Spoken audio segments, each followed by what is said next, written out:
Hey guys, when I was posting the writing assignment last night, I think I forgot to make a copy for each student, so things got a little bit messed up. Sorry about that. So here is your writing assignment for today. We are writing about what we read in reading, so make sure you've done the reading assignment first. The two books are Giggle Giggle Quack by Doreen Cronin and Living on Farms by Alan Fowler.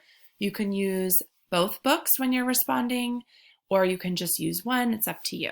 So you're writing about what you noticed. So what did you find interesting as you read?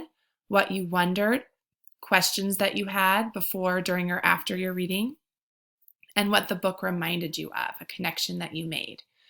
So a sentence starter for what you noticed could be, I notice. A sentence starter for what you wondered could be, I wonder, or it could be, I wondered with an ED at the end. A sentence starter for what it reminds you of could be, this book reminds me of.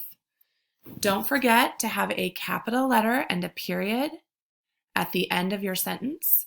Or if it's a question, have a question mark. When you are all finished and done your best, make sure to press the X and then the blue turn-in button.